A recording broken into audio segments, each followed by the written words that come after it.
di jantung kota Jakarta yang selalu berdenyut, di antara hiruk-pikuk kendaraan, keramaian penumpang, dan deru mesin kereta yang tak pernah berhenti. Ada satu tempat yang seolah hidup di dua dunia. Di permukaannya terlihat biasa aja. Jalan raya sibuk, stasiun yang melayani ribuan orang setiap hari, bangunan tua yang berdiri kokoh. Tapi di bawah sana, di kolong jembatan beton raksasa yang menopang jalur kereta stasiun Cawang, ada dunia lain yang tak banyak orang berani membicarakannya. Sudah puluhan tahun berlalu, nama kolong jembatan stasiun Cawang selalu dikaitkan dengan bisikan, cerita seram, kejadian yang gak pernah jelas, dan rahasia kelam yang dikubur bersama tumpukan sampah, lumut basah, dan bayang-bayang panjang yang gak pernah hilang meski siang hari. Ada yang bilang tempat ini adalah pintu gerbang antara alam manusia dan alam gaib. Alam Mbah Dukun ada di mana ya? Ada yang menyebutnya sebagai tempat peristirahatan jiwa-jiwa yang gak tenang. Nggak apa-apa kali udah capek. Bahkan ada warga yang bersumpah mereka mendengar suara tangisan, teriakan minta tolong, atau langkah kaki yang mengikuti mereka saat melintas sendirian di sana. Tapi, apakah semua itu hanya mitos belaka? Atau ada fakta sejarah kejadian nyata dan alasan kuat di balik kenapa tempat ini sampai sekarang tetap dianggap sebagai salah satu lokasi paling angker dan penuh misteri di Jakarta Timur? Selama beberapa menit ke depan, kita akan membongkar semuanya. Mulai dari sejarah pembangunannya, kejadian-kejadian tragis yang terjadi di sana, kisah-kisah saksi mata, penjelasan dari para ahli, dan orang yang pernah menelusurinya, hingga bukti-bukti yang masih tersisa sampai hari ini. Kita nggak hanya bercerita seram. Seram. Kita akan menggali kebenaran di balik legenda kolong jembatan stasiun Cawang. Dan ingat, setelah kamu mendengar semua ini, coba tanyakan pada dirimu sendiri, apakah kamu berani melintas di sana sendirian saat malam mulai gelap dan hanya ada lampu jalan yang berkedip-kedip? Untuk memahami misteri tempat ini, kita harus kembali ke awal. Saat jembatan dan stasiun ini pertama kali dibangun, cerita ini bermula jauh sebelum Jakarta menjadi sepadat sekarang. Tepatnya pada masa penjajahan Belanda, sekitar awal abad ke-20. Saat itu pemerintah kolonial membangun jalur kereta api untuk menghubungkan Batavia, yang adalah nama lama Jakarta, dengan daerah-daerah penyangga, termasuk wilayah Cawang yang kala itu masih berupa perkampungan, sawah luas, dan rawa-rawa. Lokasi Cawang dipilih karena posisinya yang strategis sebagai persimpangan jalur. Kolong jembatan ini dibangun sebagai bagian dari infrastruktur penting, terbuat dari beton tebal dan besi yang kuat. Namun, ada catatan sejarah yang jarang diketahui. Saat proses pembangunannya, terjadi kecelakaan besar yang menelan banyak korban jiwa. Konon, saat pengecoran pondasi beton raksasa, ada beberapa pekerja yang terperosok dan tertimbun beton cair segar. Karena keterbatasan alat dan waktu, jenazah mereka tidak sempat diambil dan tetap tertanam di sana selamanya. Cerita ini diakui secara turun-temurun oleh warga sekitar, meski dokumen resmi pemerintah tidak pernah menuliskannya secara jelas. Banyak yang percaya jiwa para pekerja inilah yang menjadi penghuni pertama dan penjaga tempat ini. Masuk ke era kemerdekaan, sekitar tahun 1960-an hingga 1980-an, wilayah sekitar stasiun Cawang berubah drastis. Sawah berubah menjadi pemukiman padat, jalan raya dibangun melintasi kolong jembatan, dan tempat ini mulai menjadi jalur utama orang pergi dan pulang kerja. Namun perubahan ini tidak menghapus kisah misterinya, malah semakin menambah daftar kejadian aneh. Pada tahun 1978, kejadian bunder pertama yang terkenal di sini. Seorang wanita muda melompat dari atas jembatan tepat di tengah malam. Dikatakan ia putus asa karena masalah asmara. Aduh, Neng. Gara-gara cinta aja jadi begini. Sejak saat itu, banyak orang yang mengaku melihat sosok wanita bergaun putih berdiri di pinggir rel atau berjalan-jalan di kolong jembatan sambil menangis. Ayo coba dulu ditemenin. Kasihan atuh. Tahun 1990-an, kolong jembatan ini sempat menjadi semakin gelap. Tempat berkumpulnya preman, tempat transaksi ilegal, hingga lokasi pembuangan jenazah korban kejahatan.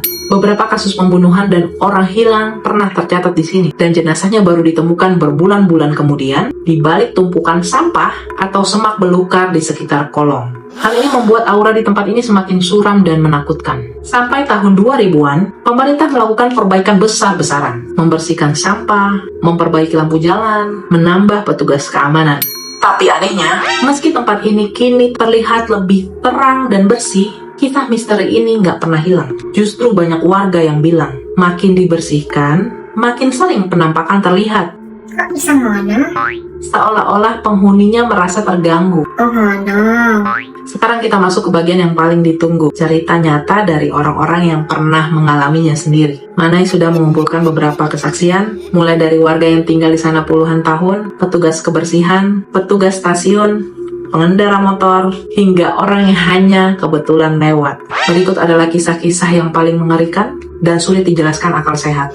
Yang pertama, petugas kebersihan. Sebut aja namanya Pak Slamet. 58 tahun, bekerja sejak 1995. Saya sudah bertugas membersihkan kolong ini lebih dari 30 tahun. Awalnya saya tidak percaya hal-hal mistis. Sama kayak papanya Manai. Tapi pengalaman pertama saya mengubah segalanya. Waktu itu jam 2 pagi. Saya sedang nyapu di bagian ujung kolong yang agak gelap. Tiba-tiba saya mendengar suara orang yang berbicara persis di belakang telinga saya. Tapi suaranya berat dan bergetar. Jangan ambil barang yang bukan milikmu. Saya kaget berbalik. Tapi nggak ada siapa-siapa. Hanya beton dan bayangan. Saya kira saya hanya halusinasi. Tapi minggu berikutnya, saat saya sedang mengangkat karung sampah berat, saya merasa ada yang membantu mendorong dari belakang. Bagus juga ya dibantuin ya. Rasanya seperti ada tangan besar yang menopang karung itu. Saat saya berterima kasih dan berbalik, kosong. Sejak itu saya selalu membawa doa dan benda penolak bala. Saya sering melihat sosok tinggi besar tanpa kepala nih, berdiri di dekat tiang beton. Atau bayangan kecil berlari-lari di sela-sela tiang. Ini bukan imajinasi. Saya melihatnya dengan mata kepala sendiri. Oke baik Pak Slamet. Kisah kedua datang dari mahasiswa, sebut saja namanya Rian. Umurnya 22 tahun. Pengalaman ini terjadi di tahun 2023. Waktu itu jam 11 malam, saya pulang dari kampus sendirian. Saya masuk ke kolong jembatan. Tiba-tiba suasana berubah drastis. Udara jadi sangat dingin. Padahal cuaca sebelumnya panas dan lembab. Lampu jalan yang tadinya terang tiba-tiba berkedip-kedip lalu mati total selama beberapa detik. Saat lampu mati, saya melihat jelas di sisi kanan jalan ada sosok wanita bergaun putih panjang. Rambutnya panjang menutupi wajah, berdiri dia menatap ke arah saya. Tubuhnya terlihat samar-samar, agak transparan. Saya kaget sekali, sampai hampir menabrak tiang. Saat lampu menyala kembali, sosok itu hilang seketika. Sejak saat itu, saya nggak pernah berani lagi lewat sana sendirian malam-malam. Bahkan teman-teman saya juga punya pengalaman serupa. Ada yang merasa ditarik ke belakang, ada yang mendengar suara orang memanggil namanya, tapi nggak ada siapa-siapa. Emang pengen main kali. Yang ketiga, kisah dari mantan satpam, sebut saja namanya Pak Harun, umur 62 tahun. Dulu saya jaga keamanan di sana. Pos jaga kami tepat di pintu masuk kolong. Sering sekali ada orang yang datang lapor, kehilangan barang, melihat hal aneh, atau merasa diikuti. Ada satu kejadian yang gak akan saya lupa. Ada sepasang kekasih yang parkir motor di dalam kolong sekitar jam 12 malam. Asik juga. Jam segitu ngapain? Mereka berteriak minta tolong. Bilang ada sosok hitam besar yang mengetuk kaca helm mereka dan berusaha menarik mereka keluar. Saat saya dan rekan saya lari ke sana, pasangan itu gemetar hebat. Wajahnya pucat pasi. Gak ada orang lain lagi di sana. Gak ada juga tanda-tanda perampokan. Tapi pasangan ini bersumpah, sosok itu melayang di atas tanah. Kami pernah mencoba berpatroli berdua masuk nih ke dalam. Tapi rasanya dada sesak, telinga berdengung, dan ada rasa takut yang datang begitu saja dari dalam hati dan pikiran. Tempat itu benar-benar punya aura yang berat. Jangan-jangan ada aura kasih. Ada ratusan kesaksian yang Manai kumpulkan, ada pola yang jelas mengenai apa saja yang sering dilihat, didengar, atau dirasakan orang di kolong jembatan stasiun Cawang. Manai simpulkan jenis fenomena yang terjadi di sana. Yang pertama, sosok wanita bergaun putih adalah penampakan paling populer. Digambarkan berambut panjang, wajah tertutup, sering terlihat berdiri di pinggir jalan, duduk di tiang beton, atau berjalan perlahan mengikuti orang yang lewat. Sering terdengar suara tangisan atau rintihan sedih darinya. Dipercaya sebagai jiwa wanita yang bundir tahun 1978 itu. Jangan datang kemana deh. Yang kedua, sosok tanpa kepala dan sosok raksasa. Banyak petugas dan warga lama melihat sosok tinggi besar sekitar 3 meter tanpa kepala, memakai pakaian kerja kuno. Ada juga sosok berbadan besar dengan wajah mengerikan. Sering terlihat bersandar di tiang beton. Dipercaya sebagai arwah para pekerja yang tertimbun saat pembangunan. Sosok ini tidak selalu jahat, tapi terlihat marah dan sedih. Gimana gak marah ketimbun beton? Yang ketiga, makhluk kecil dan penghuni bawah tanah. Sering terlihat bayangan-bayangan kecil seukuran anak-anak berlarian di sela-sela tiang atau di saluran air bawah kolong. Mereka nggak berbahaya, tapi sering membuat suara tertawa atau berbicara yang terdengar aneh dan menggema. Konon, ini adalah penghuni asli tempat ini sebelum dibangun jembatan. Sering dikaitkan dengan makhluk halus yang menjaga tanah dan air. Tanah airku tidak kulupakan. Yang keempat, fenomena suara. Suara teriakan minta tolong, suara orang dipukul, atau suara orang jatuh. Padahal nggak ada kejadian apa-apa. Suara kereta api lewat, padahal jadwal kereta berikutnya masih berjam-jam lagi. Suara langkah kaki berat berjalan di atas beton, diikuti suara rantai besi bergesekan. Suara bisikan yang memanggil nama pendekar atau nama orang yang lewat. Pendekar tuh maksudnya? Yang kelima, fenomena fisik dan energi. Suhu udara turun drastis secara tiba-tiba sampai membuat kulit merinding meski cuaca panas.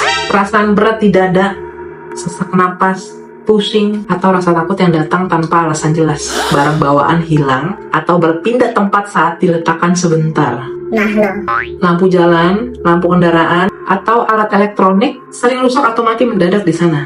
Yang keenam, lokasi paling angker. Berdasarkan cerita, ada 3 titik paling berbahaya di kolong ini.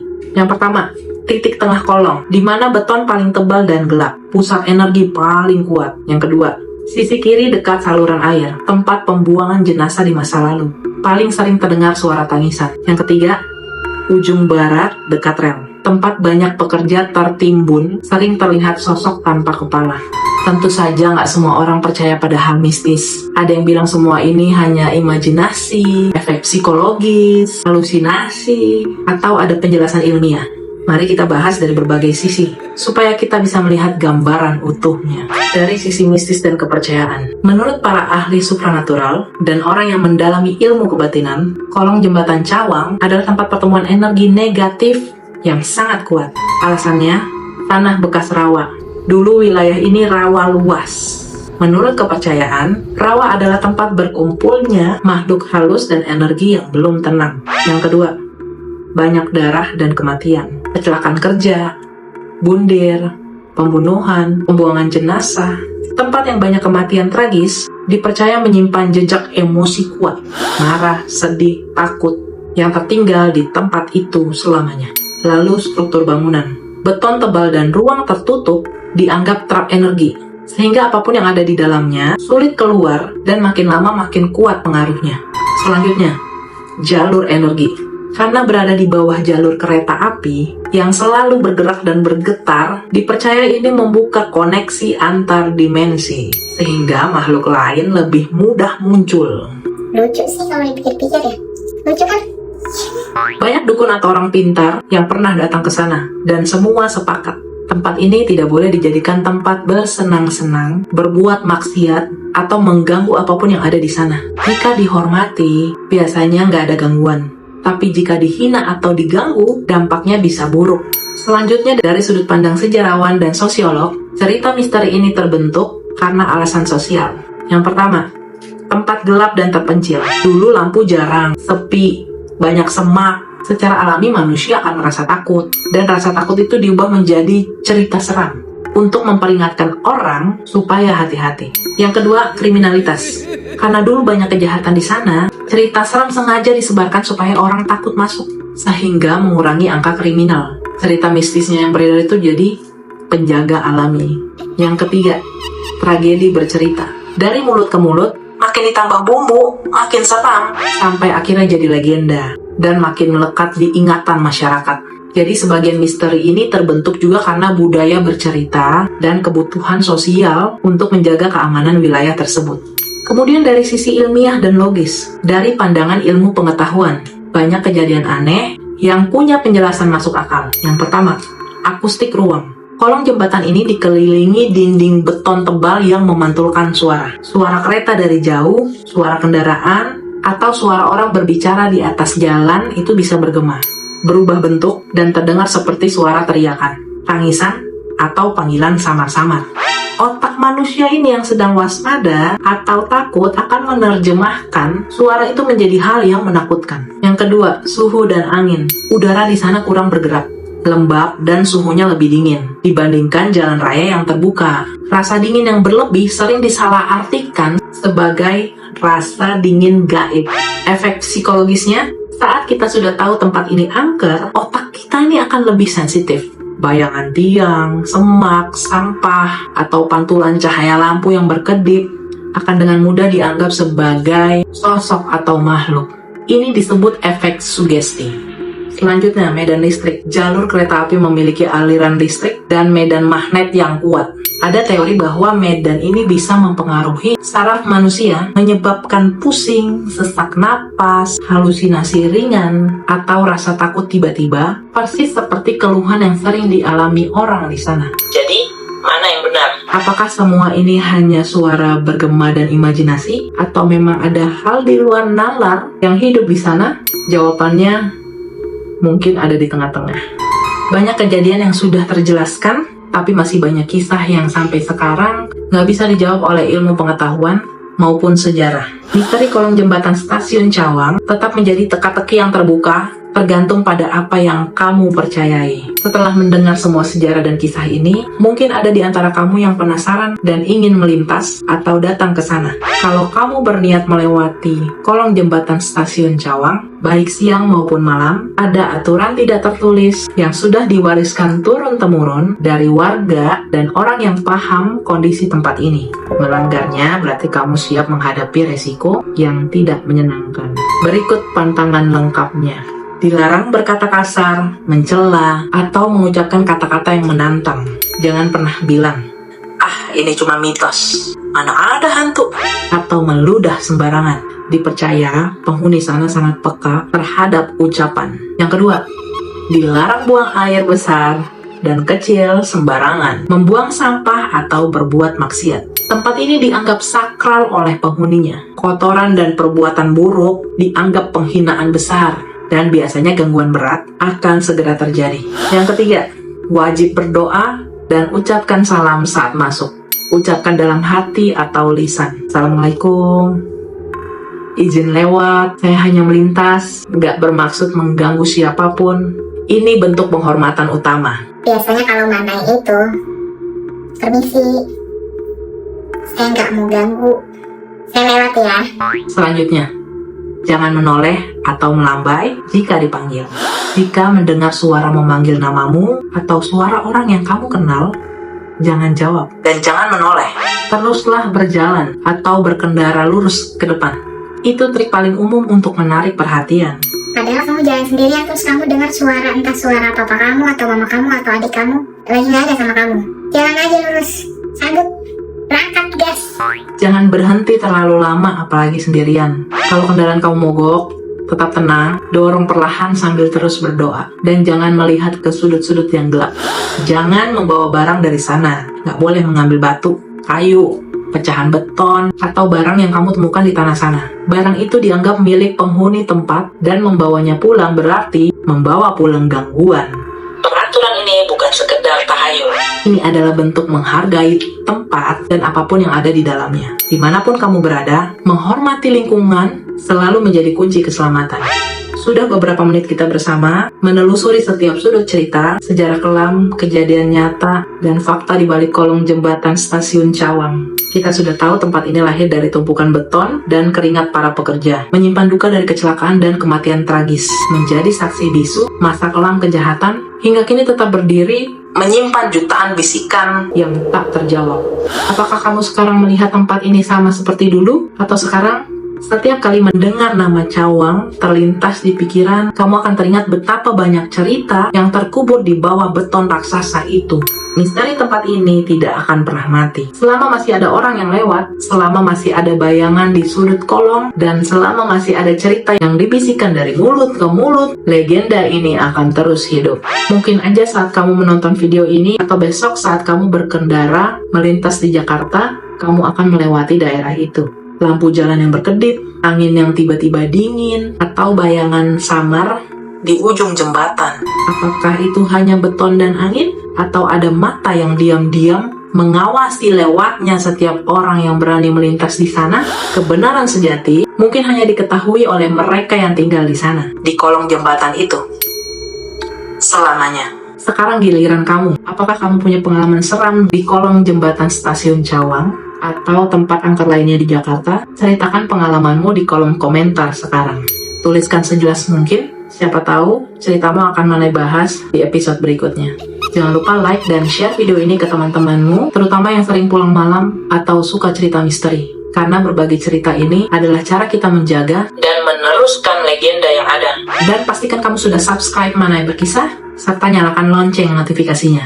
Karena selanjutnya, kita akan membongkar lokasi angker yang lain yang lebih seram, lebih gelap, dan lebih penuh teka-teki. Manai pamit undur diri, sampai jumpa di cerita misteri berikutnya. Dan ingat, selalu berhati-hati di jalan dan hormati apa yang tidak bisa kita lihat. Bye bye.